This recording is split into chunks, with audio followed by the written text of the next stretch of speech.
ನಮಸ್ಕಾರ. First tube ನ ಮತ್ತೊಂದು ವಿಡಿಯೋಗೆ ಸ್ವಾಗತ. ಕೇರಳದ ಪಶ್ಚಿಮ ಘಟ್ಟದ ದಟ್ಟವಾದ ಕಾಡುಗಳ ನಡುವೆ ನೆಲೆಸಿರುವ ಶಬರಿಮಲೆ ಅಯ್ಯಪ್ಪ ಸ್ವಾಮಿ ದೇವಸ್ಥಾನವು ಕೇವಲ ಒಂದು ಪೂಜಾ ಸ್ಥಳವಲ್ಲ, ಅದು ಕೋಟ್ಯಾಂತರ ಭಕ್ತರ ಅಚಲ ನಂಬಿಕೆ ಮತ್ತು ಶ್ರದ್ಧೆಯ ಕೇಂದ್ರ ಬಿಂದುವಾಗಿದೆ. ಪ್ರತಿ ವರ್ಷ ಲಕ್ಷಾಂತರ ಸ್ವಾಮಿಗಳು 41 ದಿನಗಳ ಕಠಿಣ ವ್ರತವನ್ನ ಆಚರಿಸಿ ಇರುಮುಡಿಯನ್ನ ಹೊತ್ತು ಶಬರಿಮಲೆಗೆ ಯಾತ್ರೆ ಕೈಗೊಳ್ಳುತ್ತಾರೆ. ಇಂತಹ ಪವಿತ್ರ ಕ್ಷೇತ್ರದಲ್ಲಿ ದೇವರ ಆಭರಣಕ್ಕೆ ಕನ್ನ ಬಿದ್ದಿದೆ. ಈ ಸುದ್ದಿ ಭಕ್ತ ಸಮೂಹಕ್ಕೆ ಆಘಾತವನ್ನುಂಟು ಮಾಡಿದೆ. ದೇವಸ್ಥಾನದ ಗರ್ಭಗುಡಿಯ ಚಿನ್ನದ ಲೇಪನ ಕಾಮಗಾರಿಯ ಸಮಯದಲ್ಲಿ ಸುಮಾರು 4.45 ಕೆಜಿ ಚಿನ್ನ ನಾಪತ್ತೆಯಾಗಿದ್ದು, ಈ ಪ್ರಕರಣ ಇದೀಗ ಕೇರಳ ಹೈಕೋರ್ಟ್ ಅಂಗಳದಲ್ಲಿದೆ ಮತ್ತು ನ್ಯಾಯಾಂಗ ತನಿಖೆಗೆ ಆದೇಶಿಸಲಾಗಿದೆ. ಹಾಗಾದ್ರೆ ಶಬರಿಮಲೆ ಅಯ್ಯಪ್ಪ ದೇಗುಲದ ಚಿನ್ನ ಕಳ್ಳತನ ಆಗಿದ್ದು ಹೇಗೆ? ಅದನ್ನ ಕದ್ದವರು ಯಾರು? ಅದರ ಹಿಂದೆ ಇರೋರು ಯಾರ್ಯಾರು? ಎಂದಿಗೂ ಉತ್ತರ ಸಿಗದ ಆ 5 ಪ್ರಶ್ನೆಗಳು ಯಾವುವು? ಈ ಎಲ್ಲಾ ಮಾಹಿತಿಯನ್ನ ಇವತ್ತಿನ ಈ ವಿಡಿಯೋದಲ್ಲಿ ನೋಡೋಣ. ಆದ್ರೆ ಅದಕ್ಕೂ ಮುನ್ನ ನೀವು ಅಯ್ಯಪ್ಪನ ಭಕ್ತರಾಗಿದ್ರೆ ಶರಣಂ ಅಯ್ಯಪ್ಪ ಅಂತ ಕಮೆಂಟ್ ಮಾಡಿ ಹಾಗೂ ವಿಡಿಯೋಗೆ ಲೈಕ್ ಕೊಡಿ. ಜೊತೆಗೆ ನಮ್ಮ ವಿಡಿಯೋವನ್ನ ನೋಡ್ತಾ ಇರುವಂತಹ ಹಲವರು ನಮ್ಮ ಚಾನೆಲ್ ಅನ್ನ ಸಬ್ಸ್ಕ್ರೈಬ್ ಮಾಡ್ಕೊಂಡಿಲ್ಲ, ಪ್ಲೀಸ್ ಸಬ್ಸ್ಕ್ರೈಬ್ ಮಾಡ್ಕೊಂಡು ಪಕ್ಕದಲ್ಲಿರುವಂತಹ ಬೆಲ್ ಐಕಾನ್ ಅನ್ನ ಪ್ರೆಸ್ ಮಾಡಿ. ಇದರಿಂದ ನಾವು ಹಾಕುವ ವಿಡಿಯೋ ಮೊದಲಿಗೆ ನಿಮಗೆ ಸಿಗುತ್ತೆ. ಶಬರಿಮಲೆ ಸಾಕ್ಷಾತ್ ಅಯ್ಯಪ್ಪ ಸ್ವಾಮಿ ನೆಲೆಸಿರುವ ಧಾರ್ಮಿಕ ಕ್ಷೇತ್ರ. ಪ್ರತಿ ವರ್ಷ ಲಕ್ಷಾಂತರ ಭಕ್ತರು ಶಬರಿಮಲೆಗೆ ಹೋಗಿ ಅಯ್ಯಪ್ಪನ ದರ್ಶನವನ್ನ ಪಡೆಯುತ್ತಾರೆ. ತಾವು ಕಟ್ಟಿಕೊಂಡ ಹರಕೆಯನ್ನ ತೀರಿಸುತ್ತಾರೆ. ಕೆಜಿಗಟ್ಟಲೆ ಚಿನ್ನ ಹಣವನ್ನ ಅಯ್ಯಪ್ಪನ ಹುಂಡಿಗೆ ಹಾಕ್ತಾರೆ. ಅದೆಷ್ಟೋ ಶ್ರೀಮಂತರು ಧನ ಕನಕಗಳನ್ನ ದಾನವಾಗಿ ನೀಡುತ್ತಾರೆ. ಆದ್ರೆ ಎಂತ ಅಯ್ಯಪ್ಪನ ಸನ್ನಿಧಿಯಲ್ಲಿ 4 ಕೆಜಿ ಚಿನ್ನ ಮಂಗ ಮಾಯವಾಗಿದೆ. ಅದರ ಬೆಲೆ 5 ಕೋಟಿಗೂ ಹೆಚ್ಚು. ಹಾಗಾದ್ರೆ ಈ ಚಿನ್ನ ಕಳ್ಳತನವಾಗಿದ್ದು ಹೇಗೆ? ಏನಿದು ಪ್ರಕರಣ ಅಂತ ನೋಡ್ಬೇಕು ಅಂದ್ರೆ, ಈ ಪ್ರಕರಣದ ಮೂಲ ಇರೋದು 2019ರಲ್ಲಿ ಕೈಗೆತ್ತಿಕೊಂಡ ಶಬರಿಮಲೆ ದೇವಸ್ಥಾನದ ಗರ್ಭಗುಡಿಯ ಮೇಲ್ಛಾವಣಿಗೆ ಚಿನ್ನದ ಲೇಪನ ಮಾಡುವ ಬೃಹತ್ ಯೋಜನೆಯಲ್ಲೇ. ದೇವಸ್ಥಾನದ ಸೌಂದರ್ಯವನ್ನ ಹೆಚ್ಚಿಸುವ ಮತ್ತು ಅದರ ಪವಿತ್ರತೆಯನ್ನ ಕಾಪಾಡುವ ಉದ್ದೇಶದಿಂದ ತಿರುವಾಂಕೂರು ದೇವಸ್ವಂ ಬೋರ್ಡ್ ಈ ಯೋಜನೆಗೆ ಚಾಲನೆ ನೀಡಿತ್ತು. ಈ ಕಾಮಗಾರಿಗಾಗಿ ದೇವಸ್ಥಾನದ ಭಂಡಾರದಲ್ಲಿದ್ದ ಸುಮಾರು 42 ಕೆಜಿ ತೂಕದ ಚಿನ್ನದ ತಟ್ಟೆಯನ್ನ ಹೊರತೆಗೆಯಲಾಗಿತ್ತು. ಈ ಯೋಜನೆಯ ಪ್ರಕಾರ ಈ ಹಳೆಯ ಚಿನ್ನದ ತಟ್ಟೆಯನ್ನ ವಿಶೇಷ ತಾಂತ್ರಿಕ ಪ್ರಕ್ರಿಯೆಯ ಮೂಲಕ ಕರಗಿಸಿ ಶುದ್ಧೀಕರಿಸಿ ಹೊಸದಾಗಿ ಲೇಪನ ಮಾಡಿ ಗರ್ಭಗುಡಿಯ ಶಿಖರಕ್ಕೆ ಅಳವಡಿಸಬೇಕಾಗಿತ್ತು. ಈ ಸಂಪೂರ್ಣ ಪ್ರಕ್ರಿಯೆಯು ಅತ್ಯಂತ ಜಾಗರೂಕತೆಯಿಂದ ಮತ್ತು ಪಾರದರ್ಶಕವಾಗಿ ನಡಿಬೇಕಾಗಿತ್ತು. ಆದ್ರೆ ಕಾಮಗಾರಿ ಮುಗಿದ ನಂತರ ಮರುಲೇಪನ ಮಾಡಲಾದ ಚಿನ್ನದ ತಟ್ಟೆಯನ್ನ ಮತ್ತೆ ದೇವಸ್ಥಾನಕ್ಕೆ ತಂದು ಅಳವಡಿಸಲಾಯಿತು. ಈ ಎಲ್ಲಾ ಪ್ರಕ್ರಿಯೆಗಳು ಮುಗಿದ ನಂತರ ನಿಯಮಾನುಸಾರ ಅವುಗಳ ತೂಕವನ್ನು ಪರಿಶೀಲಿಸಿದಾಗ ಆಡಳಿತ ಮಂಡಳಿಗೆ ಮತ್ತು ಅಧಿಕಾರಿಗಳಿಗೆ ದೊಡ್ಡ ಆಘಾತ ಕಾದಿತ್ತು. ದೇವಸ್ಥಾನದಿಂದ ಹೊರತೆಗೆದಿದ್ದ ಚಿನ್ನದ ಒಟ್ಟು ತೂಕಕ್ಕೂ ಕಾಮಗಾರಿ ಮುಗಿಸಿ ವಾಪಸ್ ಬಂದ ಚಿನ್ನದ ತೂಕಕ್ಕೂ ಭಾರಿ ವ್ಯತ್ಯಾಸ ಕಂಡು ಬಂದಿತ್ತು. ಸುಮಾರು 38 ಕೆಜಿ ಚಿನ್ನ ಮಾತ್ರ ಲೆಕ್ಕಕ್ಕೆ ಸಿಕ್ಕಿತ್ತು. ಸರಿಸುಮಾರು 4.45 ಕೆಜಿ ಚಿನ್ನ ಕಣ್ಮರೆಯಾಗಿತ್ತು. ಇಂದಿನ ಮಾರುಕಟ್ಟೆಯಲ್ಲಿ ಇದರ ಮೌಲ್ಯ ಕೋಟ್ಯಾಂತರ ರೂಪಾಯಿ ಆಗುತ್ತೆ. ಈ ವಿಚಾರದ ಬಗ್ಗೆ ಬಹಿರಂಗಪಡಿಸ್ತಾ ಇದ್ದಂತೆ ದೇವಸ್ವ ಬೋರ್ಡ್ ನಲ್ಲಿ ಕೋಲಾಹಲ ಸೃಷ್ಟಿಯಾಯಿತು ಮತ್ತು ಭಕ್ತ ವಲಯದಲ್ಲಿ ತೀವ್ರ ಆಕ್ರೋಶಕ್ಕೆ ಕಾರಣವಾಯಿತು. ಈ ಪ್ರಕರಣದ ಗಂಭೀರತೆಯನ್ನ ಅರಿತ ಕೇರಳ ಹೈಕೋರ್ಟ್ ಸ್ವಯಂ ಪ್ರೇರಿತವಾಗಿ ವಿಷಯವನ್ನ ಕೈಗೆತ್ತಿಕೊಂಡಿದ್ದು, ನ್ಯಾಯಾಲಯವು ವಿಚಾರಣಾ ಸಂದರ್ಭದಲ್ಲಿ ಅತಿಯಾದ ಕಟುವಾದ ಮಾತುಗಳಲ್ಲಿ ತನ್ನ ಅಸಮಾಧಾನವನ್ನ ವ್ಯಕ್ತಪಡಿಸಿತ್ತು. ಪೆಟ್ರೋಲ್ ಆಗಿದ್ದಿದ್ರೆ ಆವಿಯಾಗಿ ತೂಕ ಕಡಿಮೆ ಆಗ್ತಾ ಇತ್ತು ಅಂತ ಅನ್ಕೊಳ್ಬಹುದು.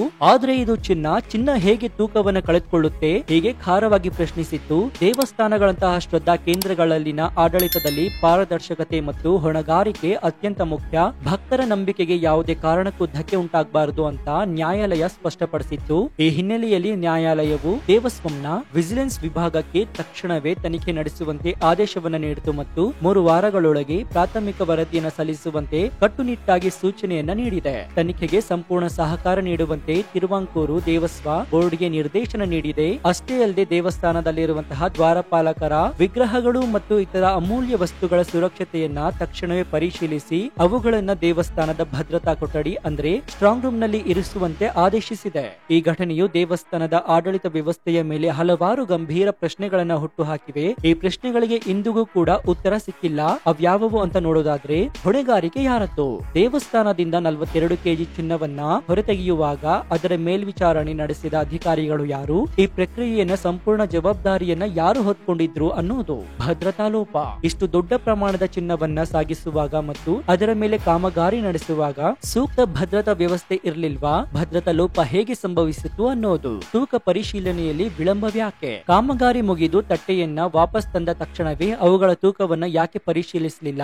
ಈ ನಿರ್ಲಕ್ಷ್ಯಕ್ಕೆ ಯಾರು ಕಾರಣ ಅಂತ ಹೈಕೋರ್ಟ್ ಪ್ರಶ್ನೆ ಮಾಡಿದೆ. ಚಿನ್ನ ಕಳ್ಳತನವಾಗಿದ್ಯಾ ಅಥವಾ ಇದು ಅಕ್ರಮವೇ? ಚಿನ್ನವು ಕರಗಿಸುವ ಮತ್ತು ಮರುಲೇಪನ ಮಾಡುವ ಪ್ರಕ್ರಿಯೆಯಲ್ಲಿ ನಷ್ಟವಾಗಿದೆಯೇ ಅಥವಾ ಇದನ್ನ ವ್ಯವಸ್ಥಿತವಾಗಿ ಕಳ್ಳತನ ಮಾಡಲಾಗಿದೆಯಾ ಎಂಬುದು ತನಿಖೆಯಿಂದಷ್ಟೇ ತಿಳಿಯಬೇಕಾಗಿದೆ. ಇನ್ನು ಶಬರಿಮಲೆ ದೇವಸ್ಥಾನವು ಲಕ್ಷಾಂತರ ಭಕ್ತರ ಪಾಲಿಗೆ ಭಾವನಾತ್ಮಕವಾದ ಸ್ಥಳ.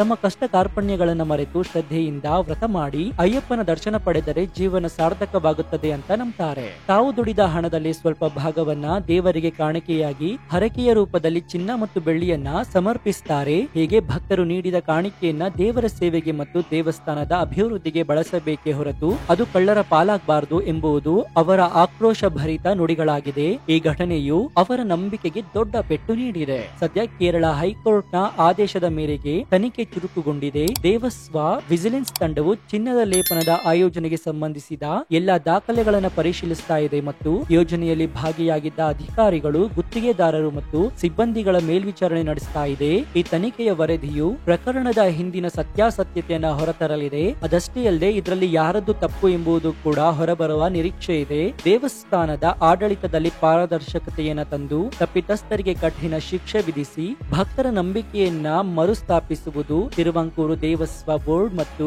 ಸರ್ಕಾರದ ಮುಂದಿರುವ ಬಹುದೊಡ್ಡ ಸವಾಲಾಗಿದೆ. ಈ ಘಟನೆಯು ದೇವಸ್ಥಾನದ ಆಡಳಿತ ವ್ಯವಸ್ಥೆಯ ಮೇಲೆ ಹಲವಾರು ಗಂಭೀರ ಪ್ರಶ್ನೆಗಳನ್ನ ಹುಟ್ಟುಹಾಕಿವೆ. ಈ ಪ್ರಶ್ನೆಗಳಿಗೆ ಇಂದಿಗೂ ಕೂಡ ಉತ್ತರ ಸಿಕ್ಕಿಲ್ಲ.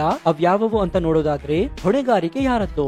ದೇವಸ್ಥಾನದಿಂದ 42 ಕೆಜಿ ಚಿನ್ನವನ್ನ ಹೊರತೆಗೆಯುವಾಗ ಅದರ ಮೇಲ್ವಿಚಾರಣೆ ನಡೆಸಿದ ಅಧಿಕಾರಿಗಳು ಯಾರು? ಈ ಪ್ರಕ್ರಿಯೆಯನ್ನ ಸಂಪೂರ್ಣ ಜವಾಬ್ದಾರಿಯನ್ನ ಯಾರು ಹೊತ್ಕೊಂಡಿದ್ರು ಅನ್ನೋದು ಭದ್ರತಾ ಲೋಪ.